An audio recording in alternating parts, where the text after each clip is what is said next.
kalian? Semoga kalian sehat-sehat saja ya. Di kesempatan kali ini saya akan membawakan alur cerita film yang berjudul Open 24 Hours. Film ini rilis pada tahun 2018. Sebelum mulai jangan lupa untuk klik tombol like dan subscribe-nya ya guys. Oke lah, daripada penasaran kita langsung saja intro.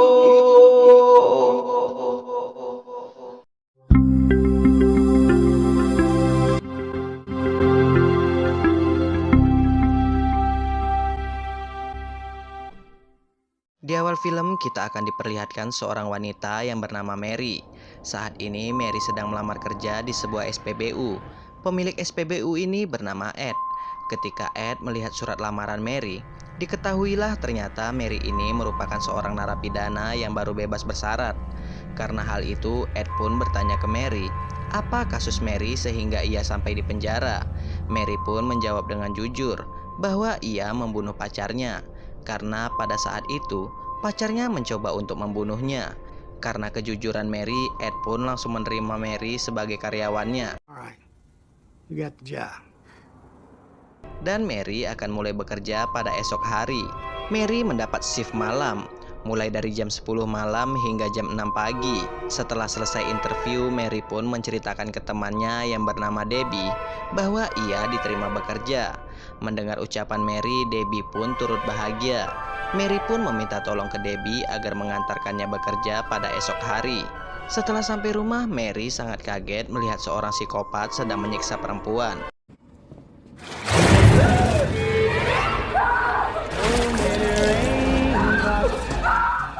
Melihat itu, Mary pun langsung minum obat penenang sambil berharap bahwa yang ia lihat barusan hanyalah halusinasinya saja. Ternyata memang benar, itu hanya halusinasi Mary saja. Di saat yang bersamaan datanglah seorang polisi yang bernama Tom. Tom marah ke Mary karena ia tak melaporkan keadaannya ke Tom. Lalu Tom mengatakan, jika kau ingin bebas murni, kau harus selalu melaporkan keadaanmu kepadaku. Sedikit informasi, setelah keluar penjara, Mary menderita penyakit halusinasi akut. Lalu Mary pun menceritakan bahwa ia sudah mendapatkan pekerjaan di sebuah SPBU yang direkomendasikan oleh Tom. Sebelum pergi, Tom lagi-lagi mengingatkan ke Mary agar selalu mengabari keadaannya. Keesokan harinya, Mary pun sampai di SPBU bersama Debbie. Di sana Mary dan Debbie disambut oleh teman kerjanya Mary yang bernama Bobby. Lantas Bobby pun langsung mengajari Mary bagaimana cara menggunakan mesin kasir. See? Easy as that. Good job. Tak lama kemudian Debbie pun berpamitan ke Mary untuk pulang. Baru saja keluar dari minimarket, Debbie diserang oleh seorang pria misterius.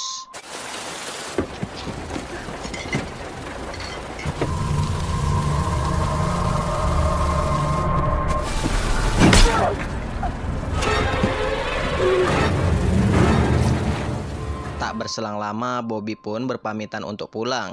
Bobby juga mengatakan bahwa ia akan datang lagi untuk mengecek keadaan. Semua itu Bobby lakukan atas perintah dari Ed.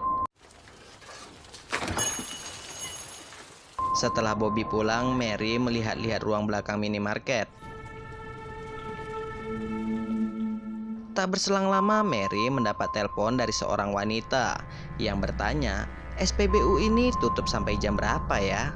Anehnya wanita itu terus menelpon Mary dan bertanya hal yang sama ke Mary. Karena merasa ketakutan, Mary pun langsung menelpon Debbie. Sayangnya nomor Debbie sedang tidak aktif. I really need to talk to you. Beberapa jam kemudian Mary mendapat pelanggan pertamanya, yaitu seorang sopir truk. Supir truk ini sempat menggoda Mary, hingga pada akhirnya kartu kredit supir truk ini ketinggalan. Mary pun mencoba memanggil supir truk ini. Sayangnya supir truk itu tak mendengar suara Mary. Tak lama kemudian Bobby pun datang lagi untuk mengecek keadaan Mary. Kemudian Bobby bertanya ke Mary, apa benar kau seorang mantan narapidana? Aku mendengar ini dari Ed. Karena hal itulah Ed memintaku untuk mengecek keadaanmu. Mendengar itu, Mary pun menceritakan masa lalunya ke Bobby kenapa ia masuk penjara. Dulu sewaktu Mary mengunjungi rumah pacarnya yang bernama James, Ia melihat basement rumah James kebanjiran. Di sana Mary melihat jasad seorang wanita. Semenjak saat itulah Mary baru mengetahui bahwa James ini adalah seorang psikopat. Bahkan semenjak saat itu pula, Mary dipaksa untuk menyaksikan James membunuh korbannya di hadapan dirinya. Karena Mary tak tahan lagi dengan kelakuan James, Mary memutuskan untuk membunuh James dengan cara membakar tubuh James. Namun pada saat itu James berhasil selamat, hingga pada akhirnya James dinyatakan bersalah oleh hakim. Dan saat ini James sedang dipenjara. Setelah mendengar semua cerita Mary, akhirnya Bobby memutuskan untuk pulang. Got any questions for me before I go? Saat di perjalanan pulang, mobil Bobby mogok. Bobby pun mengecek keadaan mobilnya. Namun, di saat yang bersamaan Mary mendapatkan pelanggan keduanya. Dan untuk kali ini salah satu pelanggannya meminjam toilet SPBU. Setelah menggunakan toilet itu, wanita ini mengatakan bahwa toilet yang dipakainya banjir. Karena hal itu Mary pun mengeceknya. Namun,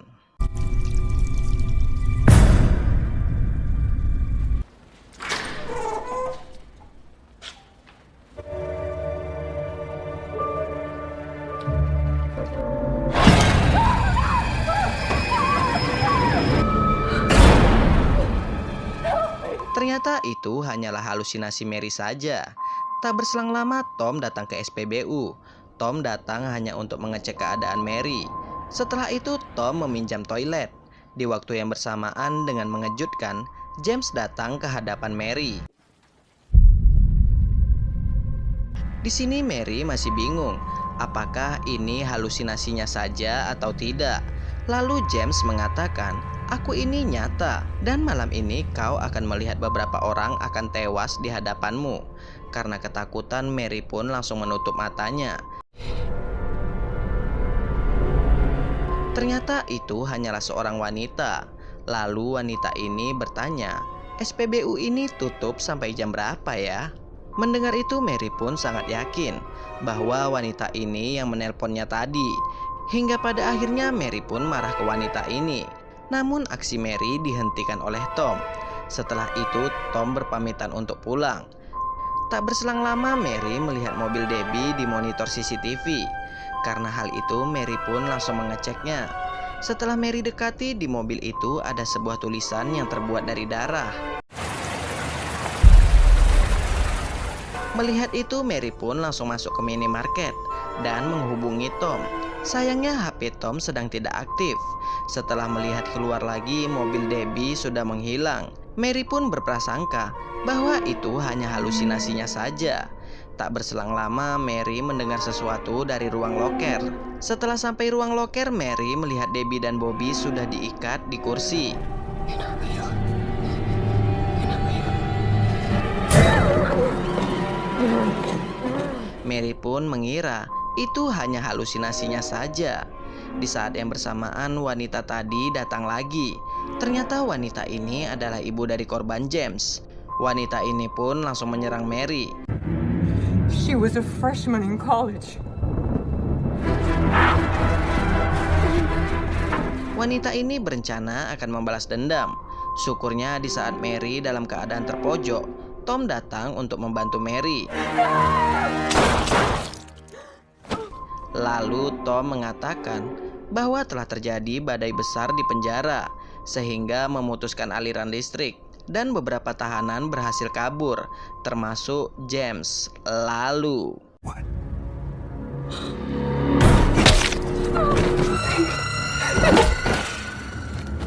setelah Mary tersadar, ia sudah diikat di kursi.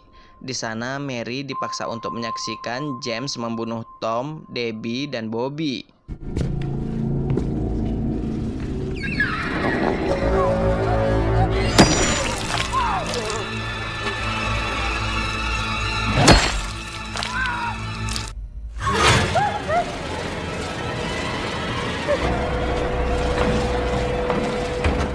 Di saat James akan membunuh Bobby, James mendengar seseorang yang datang. Ternyata yang datang adalah supir truk tadi. Supir ini berencana akan mengambil kartu kreditnya yang ketinggalan. Namun yang ia lihat minimarket itu sudah dalam keadaan berantakan. Lalu supir ini langsung menelpon polisi. Di saat yang bersamaan Mary berhasil lepas dari ikatan itu. Lalu Bobby menyuruh Mary untuk mengambil senjata yang ada di loker. Sementara itu supir ini mencoba melihat keadaan di ruang lain. Sedangkan Mary dan Bobby bersiap-siap untuk menembak James. Alhasil supir inilah yang terkena tembakan itu. Setelah itu mereka pun mencoba mencari keberadaan James. Namun tiba-tiba saja lampu padam. Lalu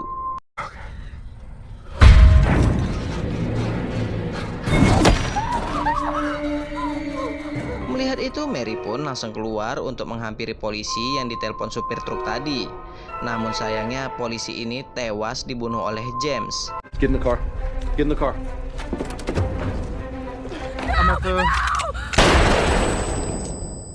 Karena hal itu Mary pun mencoba untuk kabur. Hingga pada akhirnya Mary pun sampai ke sebuah tempat. Di tempat inilah Mary berhasil melukai James.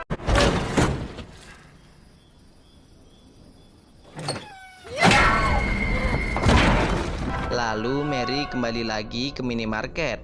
Di minimarket Mary menemukan tanduk rusa. Lalu Mary menusuk tanduk rusa itu ke James. I'm not leaving here without you now.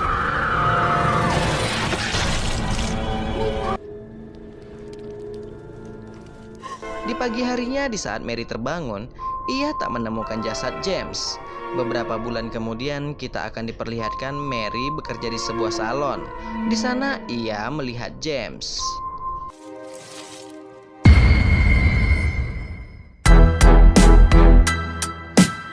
Dan cerita pun selesai guys. Sekian untuk video kali ini. Jika terdapat banyak kesalahan, saya minta maaf. See you next video guys. Wassalam.